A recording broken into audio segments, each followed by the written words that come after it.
and time to prepare for defense. So I believe that's why they provided for that. I don't know which reason or whether both reasons inform the president's decision. The Council of State decision to suspend the state justice. But these are some of the possible reasons that may be used in granting the suspension. Because it also suggests that because you are Deputy Attorney General, you are not mean a person when it comes to the law. The assumption will be immediately that the Attorney General will have been consulted on this issue. Perhaps he will seek your views as to how this should be approached. Is that to say that you haven't seen a petition? Let me tell you one thing. As Attorney General's Department, we advise the President, we advise the state, we advise all public institutions. Our advice to the President on matters of this kind where privacy is guaranteed or is prescribed by the Constitution is not supposed to be made, public. And as you know, lawyer-client relationship is something that you don't put out there.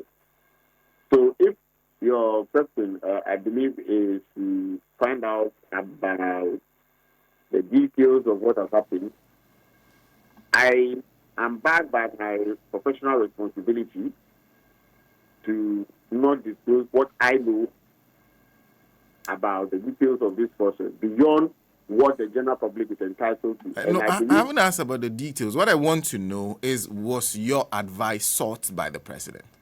Oh, of course. That definitely. Great. Then a few things. One, and also explain this to us, because for someone like me, the fact that the President and Council of State went to the extent of asking the Chief Justice to submit a preliminary response means when they are making the prima facie determination, they'll consider the Chief Justice's response.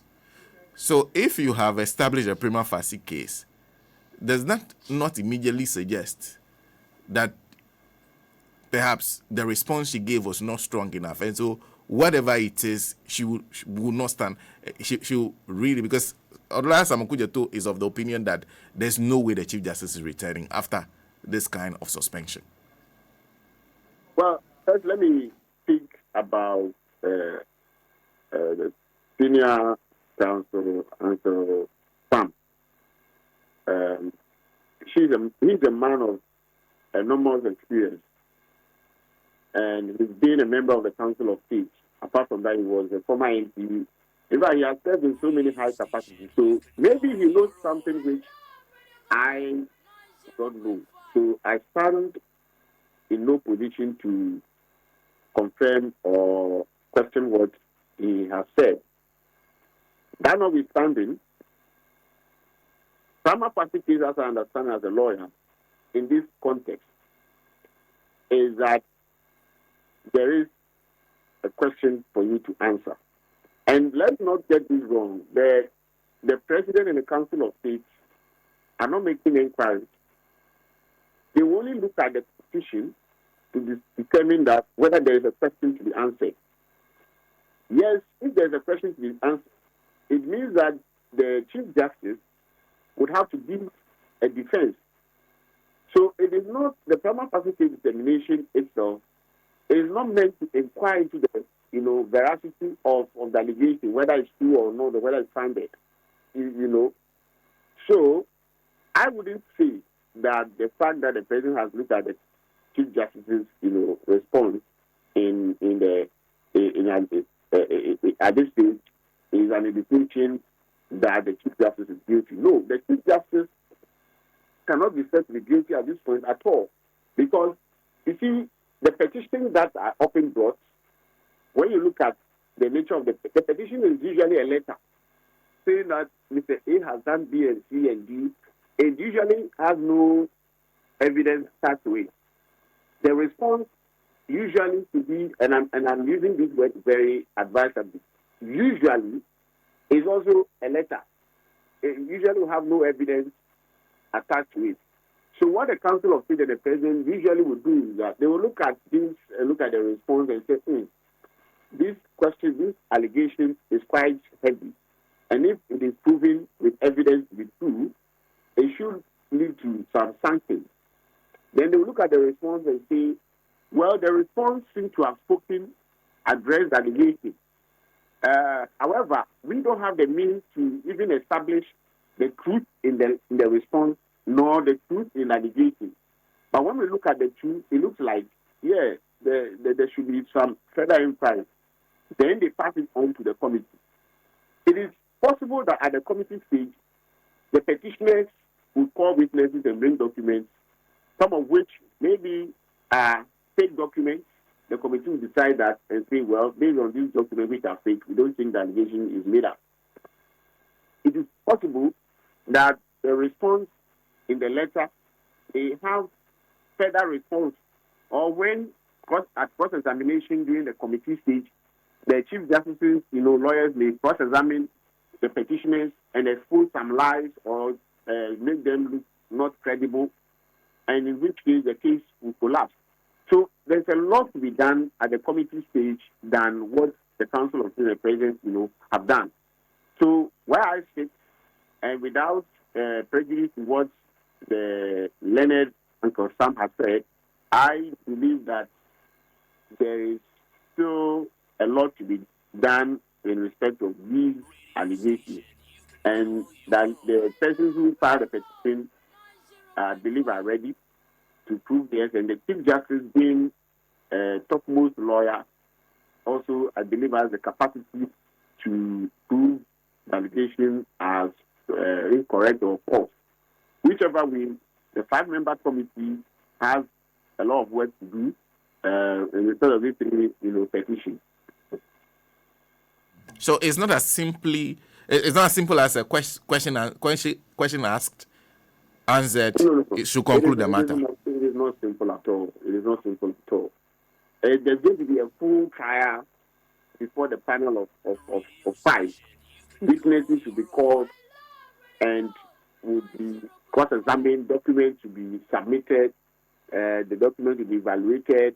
The authenticity of those documents to be verified, and further witnesses to be called, and all that. And the full judgment or reasoning of the committee would have to be published and all. So it is never a simple thing as most people pointing. And that is why I see the comments that some of our friends in the NPP, including the minority side, are making us very premature. Unless they know something that we don't know, I think they are being, they are being prematurely critical about the process, because the primary practice is just the beginning of a more detailed, investigations into allegations. In fact, there's a suggestion, of course, coming back to the matter of the suspension, that the suspension in itself alone sends a particular message. And this is even, in fact, like Samuel Okudzeto Samuel Okudzeto again. Sorry, there's no the old Samuel Okudzeto. Yes.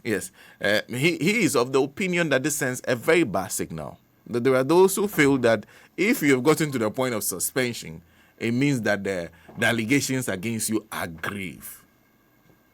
Yes, allegations may be grave, but every lawyer, every judge, just like a chief judge, knows that. In hearing matters, there may be. I think even there's in our local parliament that when you are the fact that you're the plaintiff doesn't mean that you won the case, right? So, it is true that it may be true that the allegation or the suspension will look bad, but if you look at it from another perspective, it will also make it. It will also be true that the allegation, the suspension is a signal that our system, our democracy is working. Equally, an allegation that, and here I'm just mentioning this, I don't know what the content of the petition is. I'm just saying an allegation that, for example, the head of the judiciary has disregarded a court order and has decided to do what he or she wants to do contrary to court order. That is also possible can also bring down the reputation of the country and the reputation of the judiciary. So, unfortunately, we don't know the content of the of the petition. But just as the suspension may, but since the allegations in the petition may also make the judiciary look bad. So it's a question of if action has not happened, reaction will not follow. So we cannot look at only the reaction and pass a judgment on whether the thing is bad for the country. We also have to look at the action itself and combine it with the reaction and be able to come to a fair conclusion. That is the only way we can be said to be very, fair to the issue. So yes, I agree that suspending the Chief Justice may make the country look bad. But if those who are interested in knowing what has happened before the Chief Justice is suspended, which I believe every fair-minded person should be interested in, they should also know that whatever allegations are being brought are also very bad for the country. And indeed, it should be an opportunity for all of us, not just the president, not just the Council of State, everyone, including the minority, to be more interested in accountability rather than just to simply say that suspending the Chief Justice is bad. No, if suspending the Chief Justice is a function of accountability, probity, and rule of law, I do not see how any person would say that it looks bad. But if it is just, of course, if the Chief Justice was just handed out without regard to the constitutional position, without regard to rule of law and the rules of natural justice, that definitely would be bad. But where everything is being done, as in this case, in accordance with law, and just imagine you bring a petition and the president sits on the petition and doesn't do anything. What kind of regard would you have for the judicial system? And in any case, you see, let's be, sometimes I don't know how things play out often in our society. Just last December, right, was a petition not brought against the Chief Justice. A petition was brought against the Chief Justice. The petition was found not to have merit. When that happened, no one said anything about what is fair, what is right, or everybody just accepted it. In fact, the people who are making these allegations, the minority in particular, they were very happy, and they didn't think that there was anything. In fact, they didn't even question the process that the president used. They didn't question the speed with which he did it. They didn't question anything. They just were happy that the petition was dismissed, summarily. Is it the case that we don't think that the process that the Constitution provides for removal of justice is needed? And if it's not needed, I think what ought to be done is to champion a cause for amendment so that we remove it. And we all understand that when a person is appointed a Chief Justice, he or she can never be removed. He or she can never be suspended. He will be there forever and ever and do whatever he or she wants. And let me tell you, look, this country, we have a history. We have a history of the judiciary as well. So the history we have is not just about the president, it's not just about the parliament, it's also about the judiciary. It has happened in the past that judges have, done things which were grave enough. And it has also happened in the past that judges were removed unfairly. And that is why the framers of this constitution, they look at both the capacity of judges to corrupt the democracy and also the capacity of the other arms of government, particularly the judiciary, the executive, to corrupt the democracy. And they looked at it and provided this mechanism for checking judges. Look, without this, I can tell you there is no other credible way of checking the judiciary, especially the Supreme Court. Without this power to remove a judge for stated misbehavior, for misconduct, or for insanity of mind and body, the judiciary will basically be left, as the controller of everything. But that is not the understanding of checks and balances. That's not the understanding of separation of powers. That is not the understanding, or that is not what rule of law means. Rule of law means that everyone, including the judges, the Supreme Court judges, the Chief Justice, are all subject to what? Rule of law. That is what it means. Separation of powers means that each arm to check the other so that there will be balance. So you've heard of rule of law, separation of powers and checks and balances. We know when the president misconducts himself, he may be removed from office. Apart from that, every 4 years, a president would have to go and justify his continuous, stay in office. By what? Popular election. MPs or members of parliament are subject to the same scrutiny. They may be removed from parliament. They may also be removed through election. Now ask yourself, how else do you check the judiciary? How else do you check the judiciary if there is no position or no avenue for, accountability? Meanwhile, the judiciary sits in judgment over the executive, the legislature, and all of us in the country. Rule of law means rule of lawyers. And because judges are the ones who determine what lawyers say, whether it's right or wrong, rule of law basically, if not checked, if not managed well, becomes rule of judges. And that is not what the people who design separation of powers and design government all over the world intend. They don't intend that one arm of government will be left unaccountable and they will just do what as they please while checking the others. You understand? So there is a deep philosophical basis, jurisprudential basis for this process. So if someone, and I heard over the weekend, one of the commentators saying that the provision is meant to be there and it's just a theory and was not meant to be practiced. What kind of jurisprudence gives you that kind of understanding that when there is an issue, there's a provision of the Constitution as deep as this, which is meant to provide checks and balances, you sit on TV and say that it is only theory and not meant to be practiced. Well, a few things I just want you to respond to, then I'll let you go. And I'm coming to Uncle Sam again. He says, quote, it was dealt with by the Council of State, and the Council of State at the time said he found no merit in the petition, so it was recommended to be dismissed. I think he was on that Council of State. He continues to say, but then the question is that when people are bent on someone, then you find out that other people will be writing petitions. Personally, I feel like a dangerous thing for any democracy when the public is allowed, or sometimes when you see people say that the public has a right. Yes, the question, of course, is that the public's right sometimes is also suspicious, in the sense that not everybody understands the judicial system or the way it works. I think he says he's urging caution. Sometimes this may be just a misunderstanding of the way. Whose statement are you? Yes, I'm reading Uncle Sam's statement, Samuel Kujato. So I'm reading that statement. In fact, if you read most of the quotes from the interview granted to Joy News, you get the impression that he's saying, be cautious, do not go on that tangent.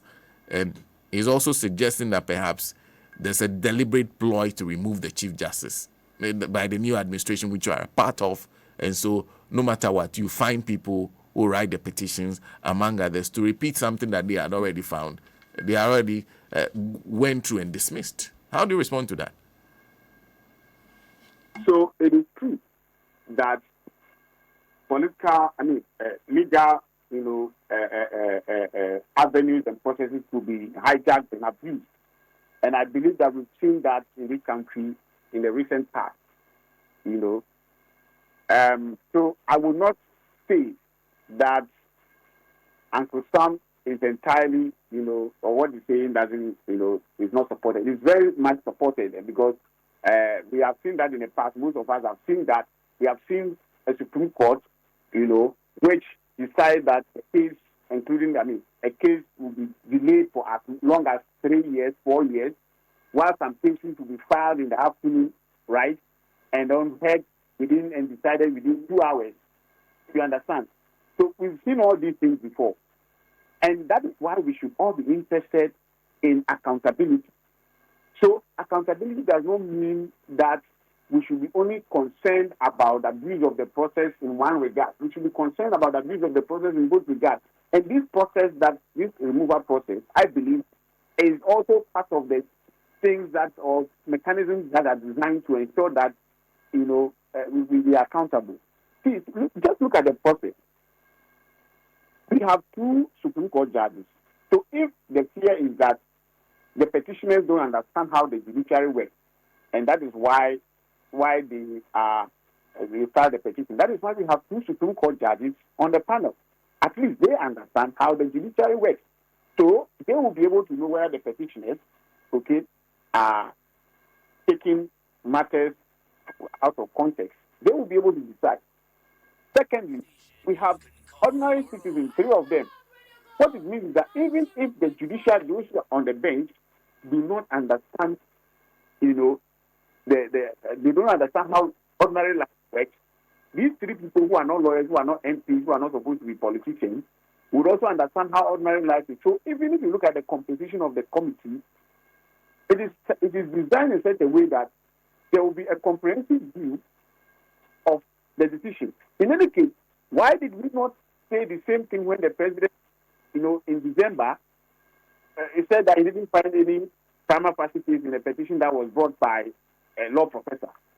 Why did we not say that, yes, the process, people don't understand? Why didn't he raise all these issues? See, that is where the problem is. It appears that we expect some things to happen, and then when they don't happen, then we criticize the system. But when what we expect happens, we accept it. Just as some of us are not happy with the process, some of us are also happy that the process is fair. But the real test is whether the process is going in accordance with the established rules. So I would not disagree that mischievous people employ legal procedures to cause mischief, and that is possible. But I also know that, legal procedures to be used fairly. So the question is this particular one being used or being abused? That is what we should be sticking to. And where I see no abuse in this at all. Then there is this view that I also want you to respond to. Please listen. This is the man who used to occupy the office you occupy. That's Alfred Tuayebo. I'm sure you know him quite well. Yeah, he's my very good friend. If you look at Article 146(10) of the Constitution, it talks about a situation where the Council of State will have to advise the President whether the CJ was to be suspended pending the final determination of the matter or not. That advice, from what we are reading, was rendered, and the President decided to rely on that advice. But I need to point out that advice rendered by the Council of State is not binding on the President. And so my reading of the instances points, comes to one conclusion, that the President has taken a decision to suspend the Chief Justice. On the Council of State, but it's an institution that is so revered. It's an institution that's supposed to give counsel to the President when it comes to certain functions that he has to perform as the President. So in rendering an advice to the President on whether to suspend the CJ or not, I thought that they could be a bit cautious, especially looking at the position of the CJ being the one holding the third arm of government. That provision the Constitution talks about all removals, all the judges, EC chairperson, Auditor General, all those, so that they defend a special provision for them. And when it comes to removal, it's for all of them. But I think if you take the CJ out and you want to advise for her suspension, the Council of State needs to tread very cautiously, because whatever decision that they take has far-reaching consequences so far as judicial independence in Ghana is concerned. And that's why I've stated elsewhere that the decision of the Council of State is very poisonous, it's very acidic, and it has future consequences that are so dire when it comes to Ghana's democracy. I hope you heard him. Yeah, I heard him. How do you respond to that? I think his view is not that I think. His view is uninformed. He's completely uninformed. And this is why. You should have, I don't know where he said it, but you should have asked him if he was aware of the content of the petition. He would have said no. You see? So if you have not seen the content of the allegations in the petition, and you are just an outsider, and upon hearing that a decision has been made, that the prima facie is established, you go on air and you are saying that it's poisonous, and it's all that. You see, on what basis are you coming to this conclusion? You know, on what basis are you coming to this conclusion? You have not seen the content of the report, or you have not seen the content of any of the petitions, and you say that and you see Council of State, as he himself has said, is a revered establishment made up of seasoned lawyers. Let me give you some of the membership of the lawyers on the Council of State. It's made up of a former Chief Justice, Sukaku. We have a former Attorney General in the person of, Mrs. Betimo Dusu. Then we have Joe Ajaho, former Speaker of Parliament, a very, very, distinguished lawyer. And then we have a former Supreme Court judge in the person of Justice, I've forgotten her name. Then we have, seasoned lawyers like Mr. Avocat. These are lawyers who have served this country and have done private practice more than anything that the Deputy Attorney General has ever done. Yes, he is comfortable even without knowing the content of the petition, without seeing and yet this is what he has said. And I am surprised that he could actually say, knowing him, I know him as a very fine gentleman, who is well mannered, but why would he say something like this? It is completely uninformed, But of course, what do you expect? But are you not also missing the point that this is for him and for the minority who are speaking? It's more about politics than is it about the rule of law, about the law that you all are arguing based on, that they've moved away from the law and they are talking politics now. Well, that is fine. You see, of course, that is fine. Then they shouldn't accuse anyone, okay? Because yesterday they were saying, the minority, they were saying that they have heard some NDC party executives say, even before now, that the Chief Justice must go. That they've heard that the President has even said that they're going to recess the Judiciary. So it is political. Fine. Then if they decide to do politics, perfect. Then they shouldn't be blaming others for doing politics unless their view is that they are the only people who are entitled to do politics with issues. You see? So if you decide to go and do politics, and I believe that the listeners our listeners are observing and they know where to put their coins as to who is being reasonable. But there's a point that he made that he didn't respond to. He said the Council of State's advice to the President is not binding on him. Yes, so the President could have decided otherwise. Yeah, but it's not binding. But what we have here is a President who has taken the Council of State advice. By the publication that came out of the Presidency, every step of the way, the publication made it clear that this was decided by the President and the Council of State. So it's a different thing if the statement said that the Council of State said this and the President went the other way. Then what you're saying can be true. But in this case, the statement is informing you that when it came to the issue of prima facie, the Council of State and the President were on the same page. And when it came to the issue of setting up of the committee, it was the statement also made it clear that the Council of State and the President were on the same page. And when it comes to the suspension, the statement, look at the last paragraph, said that the President, in accordance with the advice of Council of State, decided to suspend the Chief Justice. So on all the 3 points, there is no doubt that the President acted upon the advice or in consultation in agreement with the Council of State. So the issue that advice is not binding is merely theoretical. In terms of what happened, the advice the President took. And let me then conclude. I know you like to stick to matters of law, especially because of your position too. But like I said, there's this point that's made by the minority who you refer to in their press statement. They said President Mohammed's actions confirm what many have suspected, that this is not about accountability but about raw political control. His public declaration in Akosombo that he intends to, in effect, balance the judiciary by appointing NDC-aligned judges exposes the ulterior motive behind this sudden rush to remove the Chief Justice. This is neither good governance nor credible attempt to reset of the judiciary. It is tyranny.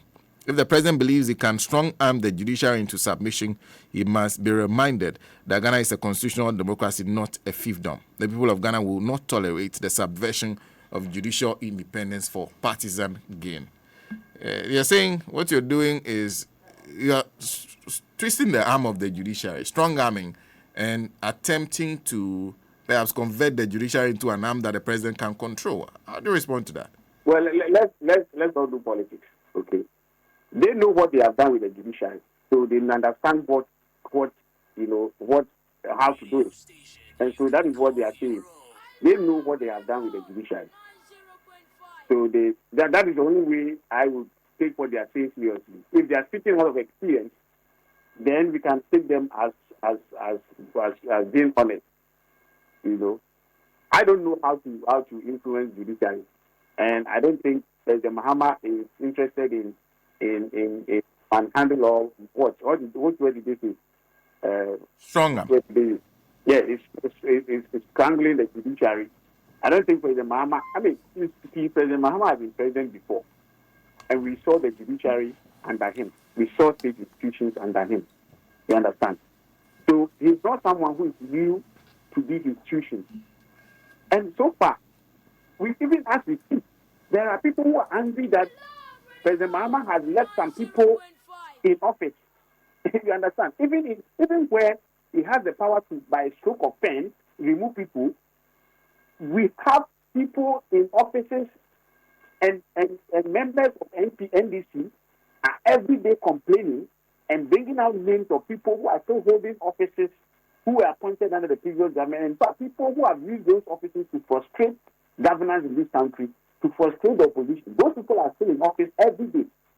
So, in as much as we all know that a president can muzzle out the judiciary and manipulate institutions and strangle institutions, President Mahama is not that kind of person.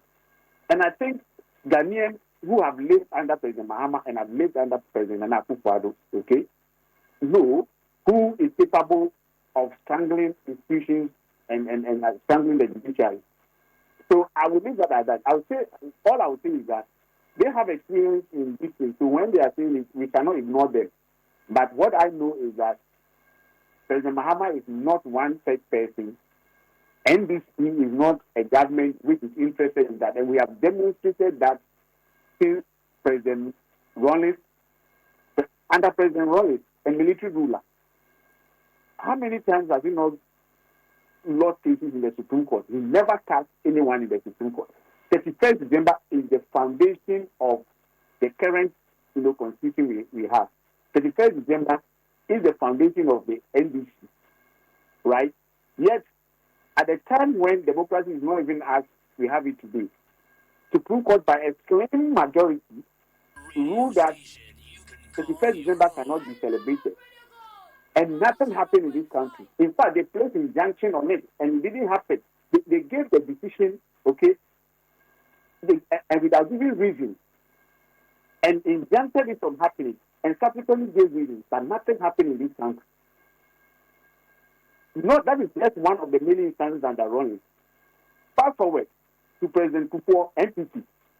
When the strategic attack case was decided in favor of the accused person, what happened? The president, while sitting in outside Ghana, said they shouldn't worry. When it comes to the council, he will fix the problem. He will get the judgment, corrected. Upon arrival, what did he do? He appointed fresh judges onto the Supreme Court. Those fresh judges were empaneled, and the decision was made to reverse the original decision on the fast track High Court. We have not forgotten. So if they are telling us that somebody can manipulate the judiciary, we know. We saw the circumstances under which Mr. Chachikata was sentenced to prison, and how he was granted pardon, and how the pardon turned out, by the court decided that the whole conviction was flawed. Under President Mills, he was the father for all. He left people in office for months. He never victimized any person. Under President John Mahama, who came after Mills, the same thing happened. Which some of some people are even complaining that the downfall of the struggle the NDC went through in regaining power is because of this father for all attitude. But when President Akufo-Addo came, we thought that President Mills thought he was establishing a principle which would be followed by subsequent presidents so that Ghanaians will live at peace and serve diligently. But we saw what happened under President Akufo-Addo. Just as 3 months, didn't we see so if they are saying that they know how to manipulate the judiciary, we can understand them. But they should know that the NDC as a political party, we don't have that tradition at all. And we don't do such things. Doc, thank you very much for speaking to us this morning. Thank you very much, my brother. All the best and have a great day. You too. Your call has been Dr. Justice Sai, join us on the line. He's Deputy Attorney General speaking to us on we ask him questions on most of the issues being raised, from the minority to Samuel Okudzeto, who's a lawyer for many, many years standing. And then we also raised the issue of Alfred Tiaibua, who was actually in the office of the Deputy Attorney General until recently.